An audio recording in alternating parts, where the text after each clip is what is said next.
I wanted to touch on something before we get going, or maybe we are going. Let's just assume we're going. We're going. And so I want to bring this up so it can be at the forefront of our minds. We talk a lot about, and you've heard a lot of people talk about self-confidence. And I love what was said earlier, that self-confidence is a decision. And I have two little girls, and I talk to them about it all the time, that self-confidence is actually something that you grow daily. It's not something that you're born with. Because I think we always talk about this. She's a very self-confident person. It's something that you decide to be in the morning when you wake up. And sometimes it's body language. Sometimes your body language is not only conveying how you feel to the outside world, but you're actually conveying how you feel to yourself. And so this is what I tell my little girls. And I say, you got to put your chest out, and you got to put your chin up, and you got to have life in your eyes. Your eyes have to be alive, and you got to smile. And I think about this always during presidential election time. Like, I think all you have to do to become president is smile behind your podium. I'm pretty sure that's all you got to do is just and you're like, Dad, I like the way that person looks. Look at them smiling. They're so attractive. So chest out, chin up, eyes alive, smile. And it sounds silly, but I think the language and the things that we say to ourselves really matter. Hang on, there's a picture. Just kidding. It matters. In fact, whenever I look in the mirror, whenever, I always look in and I look at myself in the eye and I say, hello, beautiful. Because I think that kind of language just resonates. Someone should call me beautiful at some point in the day, and if no one has, I should go ahead and do it. And so I said that, and I was in New York yesterday, and I was washing my hands in a restaurant bathroom, and I looked up, and there I was, and I said, hello, beautiful. And this woman next to me looked over at me. And then she looked down, and she kept washing her hands, and then I saw her go, hello, beautiful. Oh, that felt good. It's like, it does. It feels really good. We should be saying those things to ourselves. We can talk about business and technology and outer space, but none of that matters if we can't look at our own selves and say, I see something that's valuable. I see something that's valuable.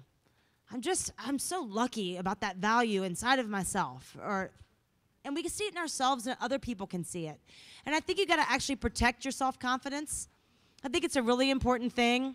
I told you all before that I lived in Dallas, Texas, and I went to a dermatologist there just because you're supposed to go once a year to see if the sun has done something bad to you.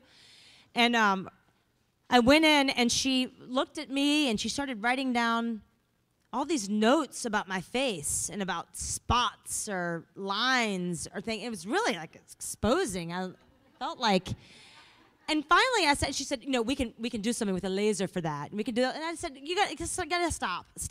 You have nothing in this office that can make me feel any more beautiful than I already do. It has nothing to do with what you're doing. It has everything to do with inside of me. I'm not gonna come here and feel torn down. I just came here for you to tell me if I'm okay or not. And so now when I go to her, she only says, like, oh, you look so great. And if I'll say, could you look at this? She goes, it doesn't bother me, only if it bothers you. So they've made a very strong note in my file. But I really do think that it's important. It's really important to wake up each morning and say to yourself, hello, beautiful. And a little chest out, little chin up, little eyes alive, little twinkle, and a little smile. And it's such a simple thing, but it gets you going. It gets you going in the right path. For all these things we're talking about, our creative spirits need that. Our creative spirits do not care what our leg looks like in a bathing suit. It doesn't care. It just wants to leave the bounds of this body for a little while and mix with somebody else's great ideas and just feel a little bit alive. There's that train again. There we are. We live in a town with a train. So we get to have a little bit more. Yay, excited. And then we're going to have a lovely chance with two other women this afternoon. And I'll just say this, remember that this is an interactive conversation. Remember you're brilliant.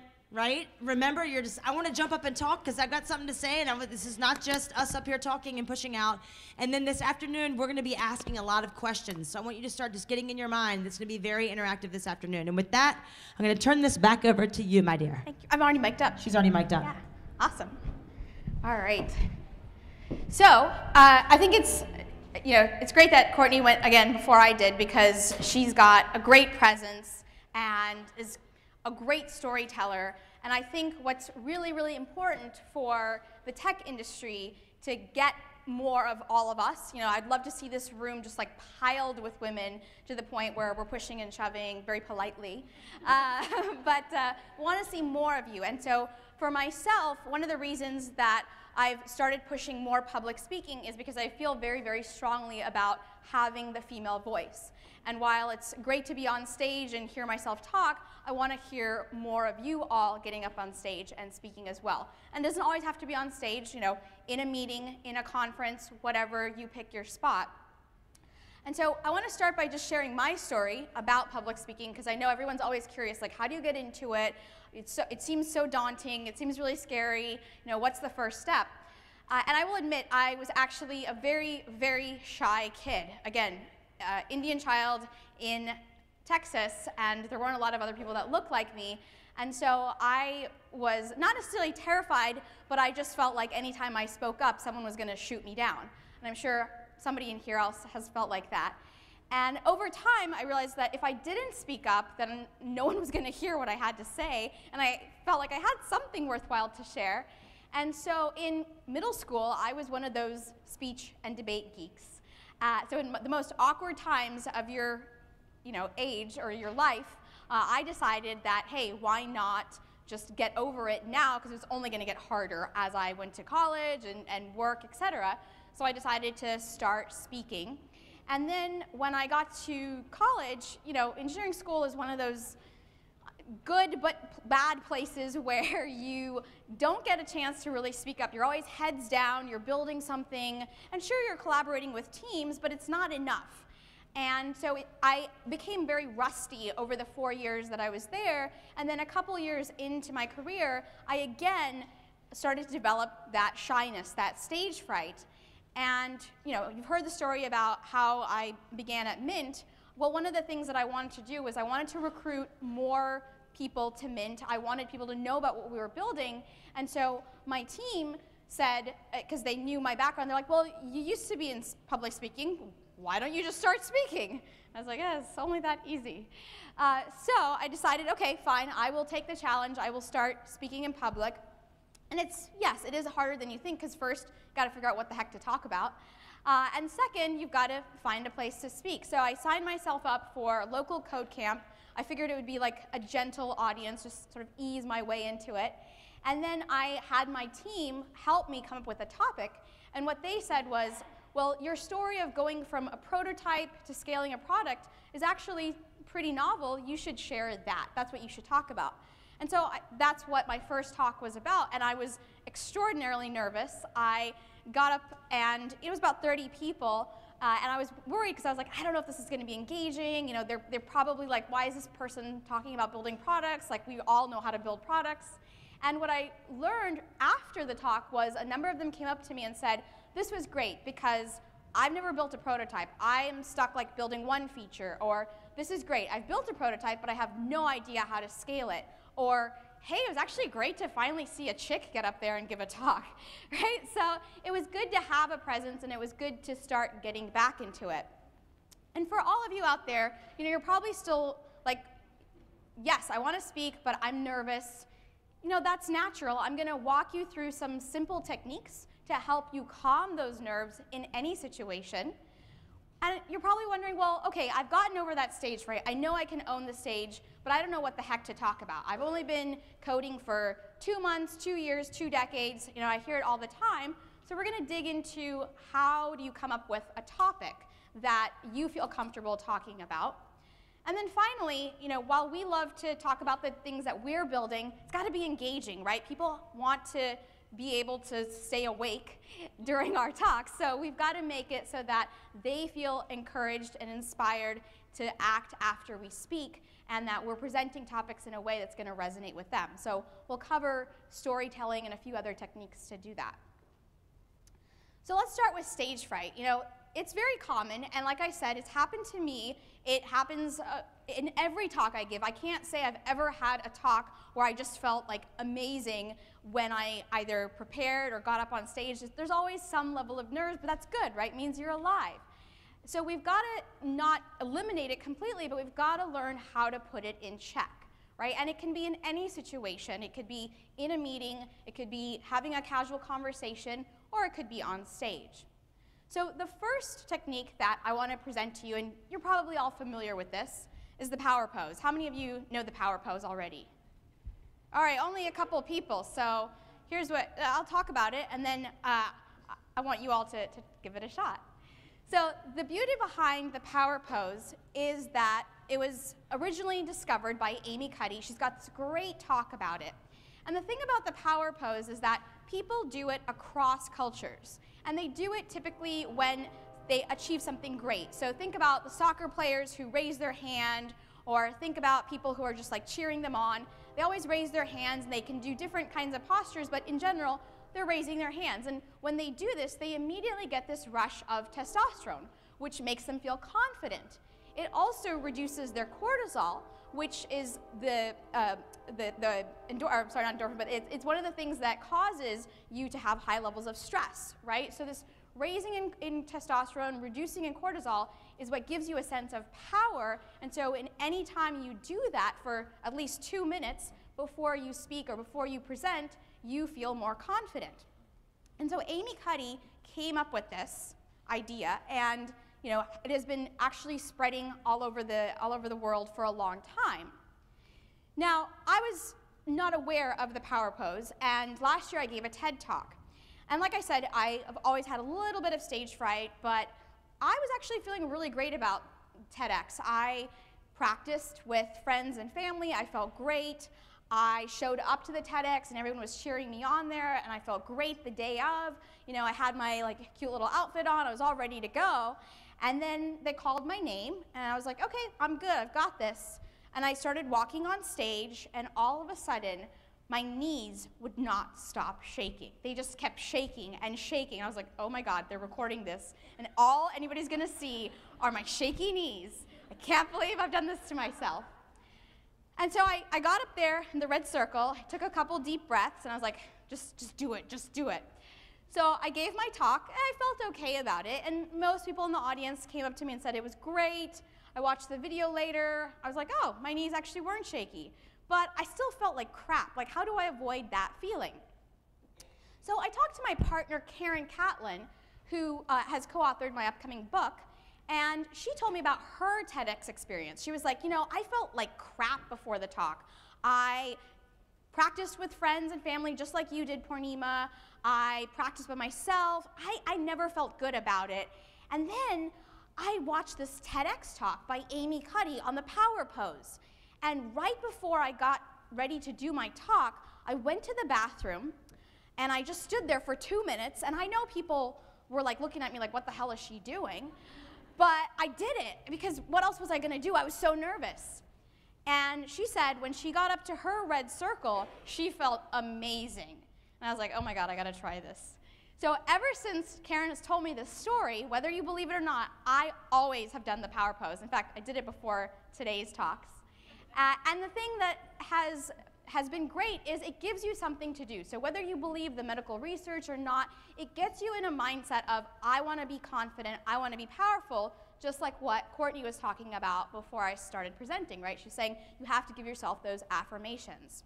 So I want all of you to now stand up. I know it's after lunch, so this will be a great time. Yeah, so stand up and do the power pose, whatever you like. Arms in the air. A lot of people like to do like a bodybuilding move, or the Wonder Woman move. Yeah. Awesome. Pick your power pose du jour.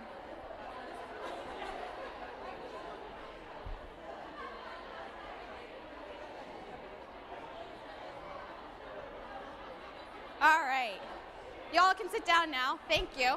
That was like a little less than 2 minutes, but you're quick learners. Now, the great thing about this, right, is that you can do it anywhere. You can stand at your cubicle, and I highly recommend that the next time you're about to have one of those crucial conversations, whether it's with your boss or a spouse, maybe even your kids, depending on what age they are, give this a shot and then let me know how you felt before. I know I did this at Grace Hopper, and some of the women there were doing interviews, and they actually sent me their picture on Twitter right before they went to their interview, so they were feeling pretty good. I know all of you will as well. So that's one way to help you calm your nerves before you present. Another technique, which I really like, is what we call meet and greet. So the way this works is when you get to the venue, you're about to present, maybe you're at a customer site, or maybe you're presenting on stage, or even if it's a general meeting, instead of sitting there and pulling out your phone, checking your email, or fiddling around, that lets you take the time to create a lot of nervous energy. So instead of doing that, what we recommend is put all of that away, take out your business cards, and get out there and start talking to people. Just why are you here? What do you hope to get out of this talk? What were you looking for? Where are you from? Just simple small talk. Now, the great benefit of doing this is after, once you get up on stage or you get ready to do your presentation, you now have some friendly faces in the audience, right? So anytime you feel just a little bit nervous, you can look out and be like, hey, there's my buddy Courtney, and she's rooting for me, so, calm down, nerves, right? So it's a great way for you to feel like there's people in the audience who are looking out for you rather than, oh my God, that person's like scowling. So ignore those people and focus on the smiling, friendly faces. So give this one another shot as well. Now, after I say this, you've got your stage fright down, you're feeling good, the nerves are gone.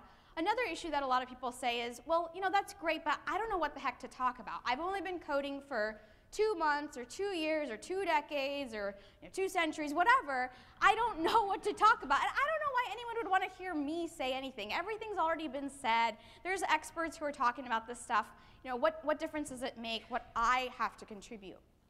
Well, the reason it's important for you to speak, I've already mentioned we want to have more female voices in the public.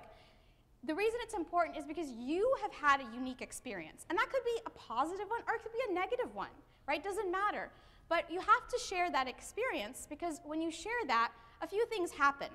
The first is people learn from them. They get to learn how you made decisions. Even those problems that you were in, they get to experience it not necessarily firsthand, but they get to benefit from your experience of it, and then they won't have to make those same mistakes. So they're really looking to gain your perspective. Otherwise, they would just sit at home and read a book, right, or do a Google search. They're coming out to connect with you and to understand what you went through, even if it was something that was a challenge. So people are coming out to hear you speak because they want to fast track their learning, right? That mistake that you made, maybe you released some bug and it sent out 20,000 SMSs. I know I did that once.